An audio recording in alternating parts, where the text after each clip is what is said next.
नमस्कार दोस्तों, मैं शिवम सिंह आपका अपने YouTube channel Shivam Singh ICIT में स्वागत करता हूं। आज हम आपके सामने लेके आए हैं बेसिक अकाउंटिंग का पार्ट 5 वीडियो। इसके पहले कुछ टर्म्स कुछ टॉपिक्स हम लोग पढ़ चुके हैं और अगर आपने वो वीडियोस नहीं देखे हैं तो उसका लिंक मैं आपको डिस्क्रिप्शन में दे दूंगा, वहां से आप उसे देख सकते हैं। आज कुछ टॉपिक्स हैं जो आपकी स्क्रीन पे दिख रहे हैं, उन सारे टॉपिक्स के बारे में हम लोग चर्चा करेंगे। जैसे पूंजी क्या होती है, गुड्स क्या है, आहरण क्या है, बैड डेब्ट्स क्या हैं। तो इन सारे टॉपिक्स पे आज हम चर्चा करने वाले हैं। चलिए चलते हैं हम अपने वीडियो की तरफ। तो हमारा पहला टॉपिक है कैपिटल। कैपिटल का मतलब होता है पूंजी। कैपिटल या पूंजी वो धनराशि होती है जो व्यवसाय में जो बिजनेसमैन होता है वो इन्वेस्ट करता है। यानी कैपिटल वो अमाउंट होता है जो बिजनेस में इन्वेस्ट किया जाता है। वो राशि जो बिजनेस को स्टार्ट करने में लगाई जाती है वो कैपिटल कहलाती है।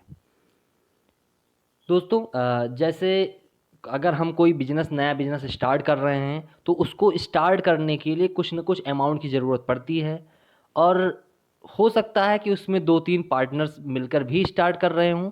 तो जो अमाउंट लगाया जाता है, चाहे वो कैश हो या फिर बिल्डिंग हो या फर्नीचर्स हों, जो कुछ भी अगर आप स्टार्टिंग में बिजनेस को स्टार्ट करने में लगाते हैं वो आपका कैपिटल होता है। या ऐसे समझ सकते हैं कि बिजनेस को स्टार्ट करने में जो भी अमाउंट लगता है या जो भी पैसा लगता है वो हमारी पूंजी कहलाती है या उसे हम कैपिटल कहते हैं। फिर अगला टॉपिक है हमारा गुड्स। गुड्स का मतलब होता है वस्तु। वस्तुएं क्या होती हैं?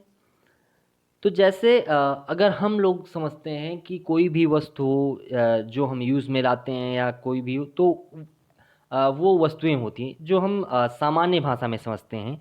लेकिन मैं अगर अकाउंटिंग की भाषा में बताऊं तो वो वस्तुएं जिसका व्यापारी व्यापार करता है वो वस्तुएं गुड्स कहलाती हैं। गुड्स। और जैसे मान लिया, मैं एग्जांपल के तौर पे आपको बताऊं कि जैसे कोई गेहूं का व्यापारी है, अगर वो गेहूं का व्यापार करता है तो गेहूं उसके लिए गुड्स है। ठीक है। अगर वो फर्नीचर का व्यापारी है तो फर्नीचर उसके लिए गुड्स है।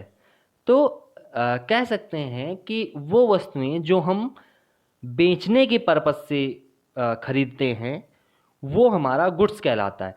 अगर आप कोई वस्तु परचेज करते हैं यूज़ करने के पर्पज से तो वो आपका गुड्स की कैटेगरी में नहीं आता है।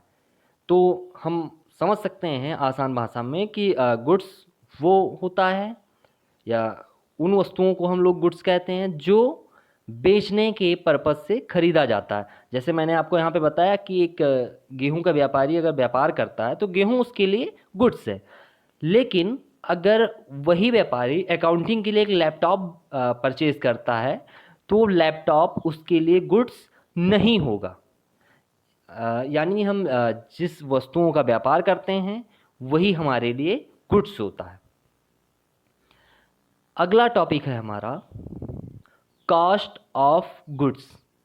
यानी जो गुड्स होता है यानी जो बेचने के लिए हम वस्तुएं खरीदते हैं उसकी लागत क्या होती है। तो जैसे हम लोग समझते हैं कि जैसे मान लिया मैं पेन का व्यापारी हूँ, पेन बेचता हूँ।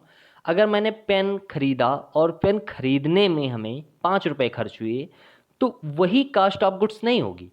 उसके एडवर्टाइजमेंट में, उसको तैयार करने यानी बेचने तक का जितना भी पैसा एक्सपेंस होता है, जितना भी खर्च होता है वो हमारा कॉस्ट ऑफ गुड्स होता है। यानी जितना भी पैसा हम गुड्स को बेचने तक खर्च करेंगे वो हमारा कॉस्ट ऑफ गुड्स कहलाएगा।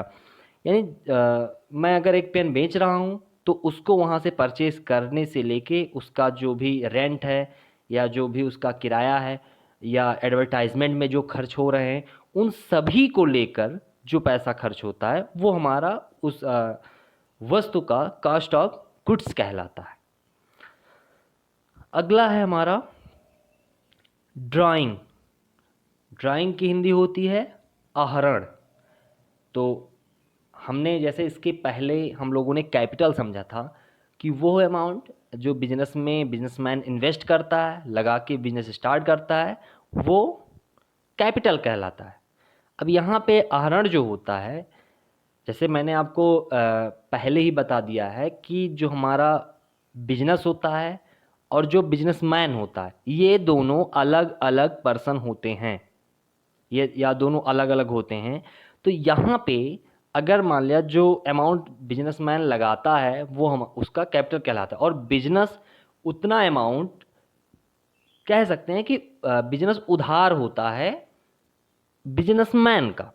अब बिजनेस से वो कोई भी अमाउंट तो ले नहीं सकता है क्योंकि वो अलग अलग है, और अगर बिजनेसमैन को कोई पैसा लेना है तो वो जैसे जो कैपिटल होता है, कैपिटल से ही वो उसको निकाल सकता है। यानी या ऐसे कह सकते हैं कि वो अमाउंट जो बिजनेसमैन अपने पर्सनल यूज़ के लिए या अपने घर के खर्च के लिए निकालता है बिजनेस से, तो वो आहरण कहलाता है। तो जैसे मान लिया कोई बिजनेसमैन है, लगातार बिजनेस कर रहा है, अब वो अपनी सैलरी भी ले रहा है। अगर मान लिया उसको अचानक से 10 लाख रुपए 20 लाख रुपए की ज़रूरत पड़ती है, अगर वो बिजनेस से निकाल लेता है तो वो जो पैसा निकालेगा वो कैपिटल से ही निकालेगा, क्योंकि उतना पैसा बिजनेस उसका बकाया होता है। जब कैपिटल निकल जाता है तो फिर जो बिजनेसमैन होता है वो कोई पैसा नहीं निकाल सकता। अगर निकालता है तो उसको उतना पैसा वापस बिजनेस में रखना होता है। तो वो अमाउंट जो बिजनेसमैन अपने पर्सनल यूज़ के लिए विड्रॉ करता है वो आहरण कहलाता है। अब वो कैश भी हो सकता है, वो गुड्स भी हो सकता है, दोनों चीज़ें हो सकती हैं। तो आशा करता हूँ कि आपको समझ में आया होगा कि आहरण क्या होता है। और हाँ, अगर किसी भी टॉपिक पे आपकी कोई क्वेरी है तो आप उसे कमेंट के ज़रिए पूछ सकते हैं। आगे हम समझते हैं, जो हमारा अगला टॉपिक है वो है हमारा बैड डेप्ट। फिर हमारा टॉपिक है बैड डेप्ट। बैड डेप्ट की हिंदी होती है अप्राप्त ऋण। अब हम इसको समझने का प्रयास करेंगे। जो हमारा बैड डेप्ट होता है, हम बैड डेप्ट उस अमाउंट को बोलते हैं जो अमाउंट हम आसानी से रिकवर नहीं कर सकते हैं डेप्टर से। अब इसके पहले मैं आपको समझा चुका हूँ कि डेप्टर क्या होता है। डेप्टर वो होता है जिसको हम उधार सामान बेचते हैं। अगर उसके द्वारा हम जो पैसा वो उधार लेके, मान लिया हमने सामान बेचा, वो उधार सामान लेके गया और वो पैसा वापस हमें अगर नहीं देता है तो वो अमाउंट हमारा बैड डेप्ट की कैटेगरी में आता है। और इसका जो टाइम होता है वो एक फाइनेंशियल ईयर होता है। हमारा जो फाइनेंशियल ईयर होता है वो 1 अप्रैल से 31 मार्च तक का होता है। ये इसका पूरा एक अकाउंटिंग पीरियड होता है। इसके अंतर्गत अगर हम पैसा रिकवर नहीं कर पा रहे हैं, नहीं ले पा रहे हैं, तो वो हमारा बैड डेप्ट माना जाता है। तो आपको समझ में आ गया होगा कि बैड डेप्ट क्या होता है। और अगर आपको वीडियो अच्छा लगा हो तो वीडियो को लाइक करें, वीडियो को शेयर करें। और हाँ, अगर आपका कोई टॉपिक है जो आप नहीं समझ पाए हैं तो उसको आप कमेंट के ज़रिए पूछ सकते हैं।